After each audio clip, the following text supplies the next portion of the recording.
Once upon a time, when chivalry and honor were a way of life, there was a town that was plagued by a deadly dragon. To appease this dragon, there was a lottery, and young maidens were sacrificed to keep the town safe. One unfortunate night, the king's beautiful daughter, by her own righteous intention, was drawn as a sacrifice.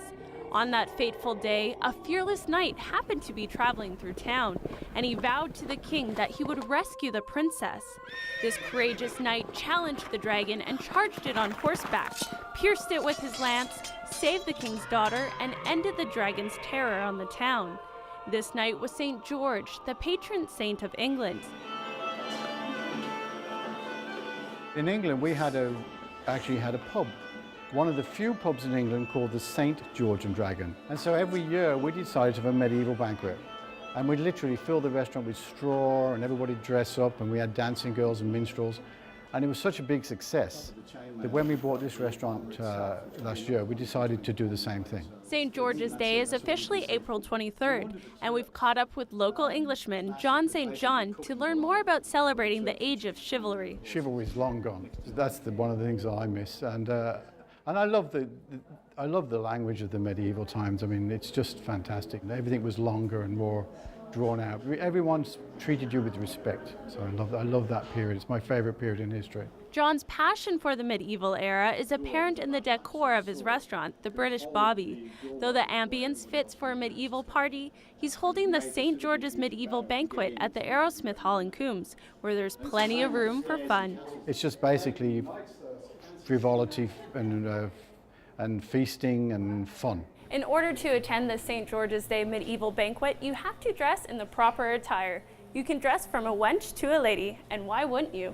You lose yourself. You actually can become a character that the inner self, if you like. I think once you put a costume on, you actually become that person. That's what I really loved about the banquet. People seem to forget their worries and woes and troubles of the day.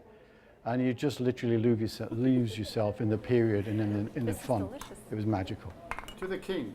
When it comes to dressing up, there are creative ways to keep the costumes affordable and fun while still looking the part. This actually is a pair of curtains, and this is just a piece of material that I found at the thrift shop.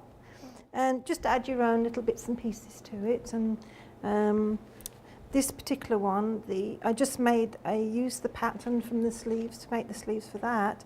And the dress is just a straightforward dress that I got from the thrift store. So it can be very inexpensive and quite easy. The medieval period in play here dates back about 1,000 years. Maybe 800 to 1300 AD. So there were times of maybe the Crusades, the Knights Templar, which is what Charles is wearing, a Templar Knight costume. And of course the Templar Knights were famous for the Red Cross of St. George. Knights of the time are often depicted in glorious, choreographed sword-fighting battles, but the weapons may actually have been too heavy for any kind of finesse. These swords that the knights wore are just basically a version of an axe. They're not the swords that you see in the fancy cruise, with the Three Musketeers and the fencing. They're sabers and rapiers. These are actually just a sharp hunk of metal that's there for hacking. So it's razor sharp. So basically all a knight did was just hack. And it was just basically an enhancement of an axe. Although there won't be any big sword fights or even a dragon slayed at the St. George banquets, there will be plenty of feasting with traditional foods and games to release your inner knight and damsel, as well as rules that, well, if broken, could land you in the stocks. So is my assistant Helen getting the stocks? A knight is sworn to valor. His heart knows only virtue. His blade defends the helpless. His word speaks only truth. And his wrath undoes the wicked. And his path is the will of God. In Parksville, partying like it's 1265, I'm Rae-Anne LaPlante.